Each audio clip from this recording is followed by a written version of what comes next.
আসসালামু আলাইকুম, ঈদ মোবারক। অবিরাম বাংলার সংবাদে সবাইকে স্বাগত জানাচ্ছি। আমি শারমিন সালাম।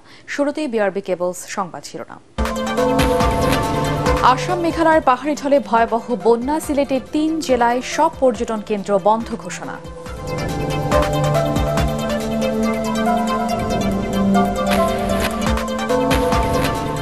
ঈদ ছুটি শেষে খুলেছে অফিস আদালত, পরিবর্তিত সময়সূচি, বাড়ল কর্মঘণ্টা।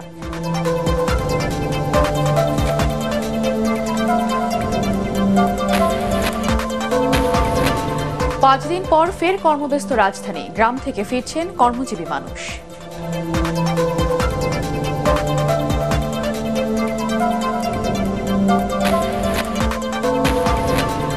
এবং ২ যুগ পর উত্তর কোরিয়ায় ভ্লাদিমির পুতিন, কিম জং উনের সাথে বিশেষ চুক্তি আজ।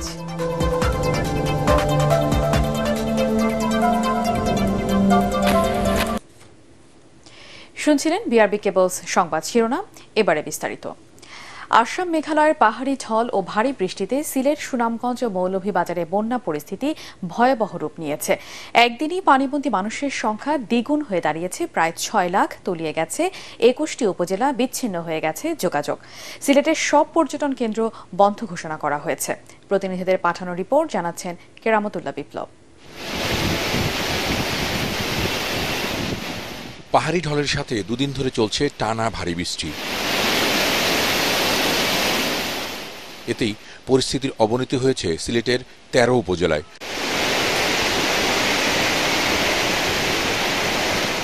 ভারতের চেরাপুঞ্জিতে একদিনে ৩৯৫ মিলিমিটার বৃষ্টিপাত হওয়ায় হু হু করে বাড়ছে এপারের সব নদ নদীর পানি। দেশের ভিতরে এবং বাইরে যে মেঘালয় রাজ্যের যে বৃষ্টিপাত, এটার জন্য আমাদের দ্রুত কিন্তু পানি বৃদ্ধি পাচ্ছে। সুরমা এবং কুশারা নদী সিলেট অঞ্চলের ৬টা পয়েন্টে বিপদসীমার উপর দিয়ে যাচ্ছে। ২৫০ বর্গ কিলোমিটার এলাকার বাসা, বাড়ি, দোকানপাট, সড়ক সহ বিভিন্ন স্থাপনা প্লাবিত হয়েছে। সীমান্তবর্তী উপজেলা গোয়াইনঘাট, কোম্পানিগঞ্জ, জৈন্তাপুর, কানাইঘাট ও জকিগঞ্জে ক্ষয়ক্ষতি হয়েছে সবচেয়ে বেশি। অন্তত ৪ লাখ মানুষ পানিবন্দী হয়ে পড়েছেন ওই সব উপজেলায়। সিলেট শহরের কয়েকটি এলাকাও পানিতে ডুবে গেছে। অন্তত ১০,০০০ মানুষ পানিবন্দী হয়ে আছেন মহানগরীতে। সিটি কর্পোরেশনের কর্মকর্তা কর্মচারীদের ছুটি বাতিল করা হয়েছে। রান্না করা যায় না, খাওয়া যায় না, সব তো পানির তলে। মাল সাবান ভিজে যাইতেছে, আমরা অনেক কষ্টে আছি। ভয়ঙ্কর অবস্থা, চলাফেরা বড় কষ্ট, বাচ্চা কাচ্চা নিয়ে বড় কষ্টতে আছে। সিলেটের বিভাগীয় কমিশনার ও জেলা প্রশাসক দুর্গত বিভিন্ন এলাকা পরিদর্শন করে ত্রাণ বিতরণের নির্দেশ দিয়েছেন।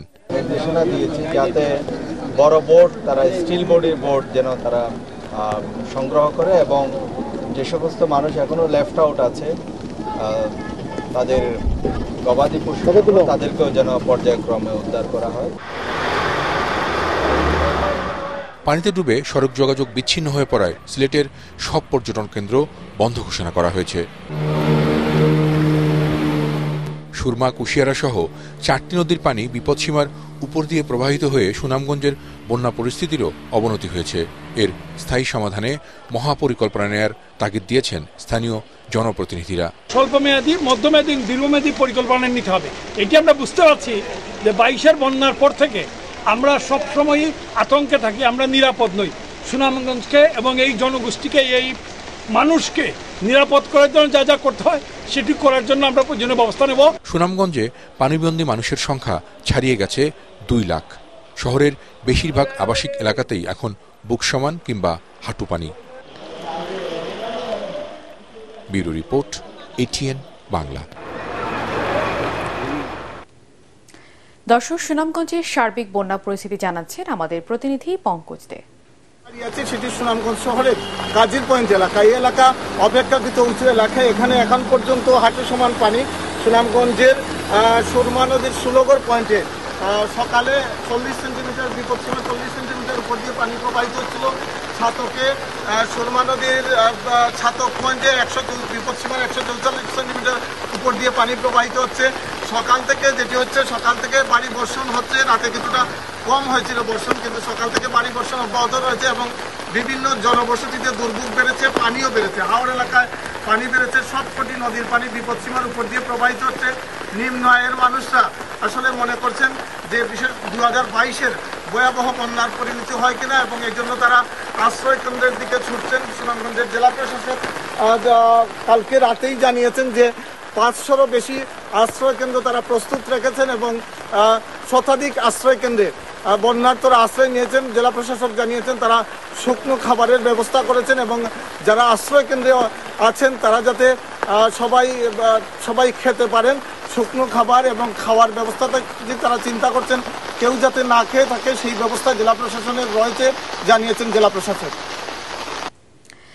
ঈদুল আজহার ছুটি শেষে খুলছে সরকারি অফিস, তবে আজ থেকে অফিস চলবে নতুন সময়সূচিতে। সকাল 9টা থেকে বিকেল 5টা পর্যন্ত 8 ঘন্টা অফিস করবেন সরকারি কর্মকর্তা কর্মচারীরা। গত 3রা জুন মন্ত্রিসভার বৈঠকে দেশের সব সরকারি, আধা সরকারি, স্বায়ত্তশাসিত ও আধা স্বায়ত্তশাসিত প্রতিষ্ঠানের জন্য নতুন অফিস সূচি নির্ধারণ করা হয়। সিদ্ধান্ত অনুযায়ী বেলা 1টা থেকে 1:30 মিনিট পর্যন্ত জোহরের নামাজ ও মধ্যাহ্নভোজের বিরতি এবং শুক্র ও শনিবার সাপ্তাহিক ছুটি। জরুরি পরিষেবা সমূহ নতুন অফিস সময়সূচির আওতার বাইরে থাকবে। জ্বালানি সংকটের মধ্যে বিদ্যুৎ সাশ্রয় 2022 সালের 15ই নভেম্বর থেকে কর্মঘণ্টা 1 ঘণ্টা কমিয়ে অফিস ও ব্যাংকের সময়সূচি 7 ঘণ্টা করা হয়েছিল। আজ থেকে তা আবার 8 ঘণ্টা হবে। ঈদুল আজহার টানা 5 দিনের ছুটি শেষে ঢাকায় ফিরতে শুরু করেছেন কর্মজীবী মানুষ। সকাল থেকে রেল ও বাস টার্মিনালে নগরীতে ফেরা মানুষের ভিড় বাড়ছে। ভোগান্তি এড়াতে ছুটি শেষে আগেভাগেই ফেরার কথা জানান অনেকে। তবে ফিরতি পথেও বরাবরের মতো বাড়তি ভাড়া নেওয়ার অভিযোগ করেছেন এই যাত্রীরা। যদিও পরিবহন সংশ্লিষ্টরা বাড়তি ভাড়ার অভিযোগ অস্বীকার করে জানান, ঢাকামুখী মানুষের স্রোত এখনো পুরোপুরি শুরু হয়নি। আগামী শুক্র শনিবার ভিড় আরও বাড়বে। জব করার কারণে আমাদের ছুটি আমরা বেশি পাই না ভাই। ঈদের আগে পেয়েছি 1 দিন ভাই, ঈদের পরে 1 দিন ভাই। এখন আজকে আমাদের সকালের আমার কাজ আছে, আজ সকাল থেকে আমাদের কাজ করা লাগবে। গেছিলাম হচ্ছে ঈদের আগের দিন রাতে এক্সামের জন্য, এখন চলে আসতে হইতেছে। ঢাকা ঈদ কুরবান টুরবান দিয়ে এখন আমরা 1 দিনের জন্য যাচ্ছি, কালকে আবার চলে আসব। আমার 1 সপ্তাহ ছুটি ছিল, আজকে শেষ। আজকে জয়েন 6টার আগে যাইতে হবে আর কি। রাশিয়ার প্রেসিডেন্ট ভ্লাদিমির পুতিন উত্তর কোরিয়ায় পৌঁছেছেন। আজ ভোরে পিয়ংইয়ংয়ের বিমানবন্দরে পৌঁছান তিনি। পুতিন বিমান থেকে নামার সাথে সাথে তাকে জড়িয়ে ধরে স্বাগত জানান উত্তর কোরিয়ার নেতা কিম জং উন। এ সময় দুই দেশের নেতা তাদের মধ্যকার চিন্তাভাবনা বিনিময় করেন। রাশিয়া উত্তর কোরিয়ার সম্পর্ক উন্নয়নে একমত বলে জানিয়েছে উত্তর কোরিয়ার রাষ্ট্রীয় বার্তা সংস্থা। সবশেষ 24 বছর আগে 2000 সালে উত্তর কোরিয়া সফর করেন পুতিন। গত বছরের সেপ্টেম্বরে রাশিয়া সফরে গিয়ে তাকে আবার আমন্ত্রণ জানান উত্তর কোরিয়ার নেতা কিম জং উন। পুতিনের সাথে এই সফরে আছেন রুশ প্রতিরক্ষা মন্ত্রী আন্দ্রি বেলোসভ, পররাষ্ট্রমন্ত্রী সের্গেই ল্যাভরভ ও উপপ্রধানমন্ত্রী আলেক্সান্ডার নোভাক। এই সফরে রাশিয়া উত্তর কোরিয়ার মধ্যে একটি অংশীদার চুক্তি সই হবে। এবারে পার্টেক্স খেলার খবর।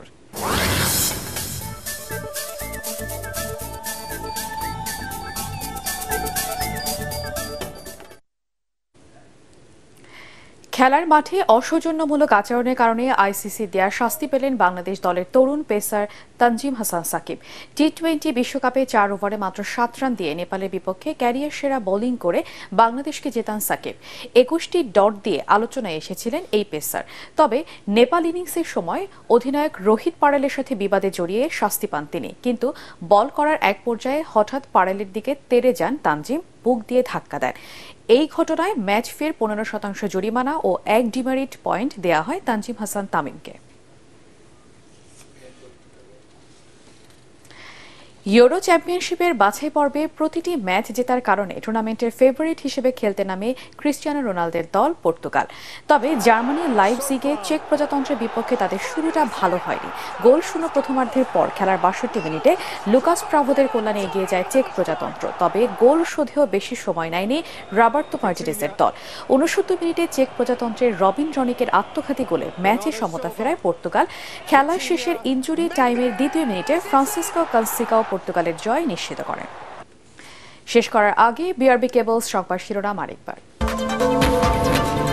আসাম মেঘালয়ের পাহাড়ি ঢলে ভয়াবহ বন্যা, সিলেটের 3 জেলায় সব পর্যটন কেন্দ্র বন্ধ ঘোষণা।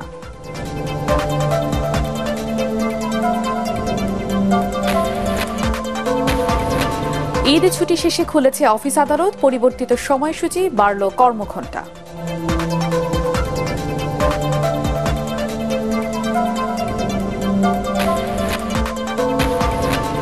5 দিন পর ফের কর্মব্যস্ত রাজধানী, গ্রাম থেকে ফিরছেন কর্মজীবী মানুষ।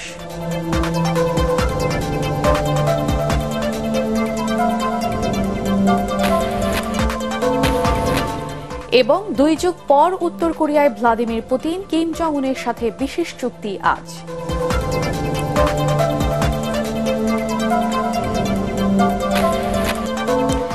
পরবর্তী সংবাদ দেখার আমন্ত্রণ জানিয়ে এখনকার মতো শেষ করছি। ATN বাংলা সংবাদ ইউটিউবে দেখতে ব্রাউজ করুন youtube/ATN Bangla News।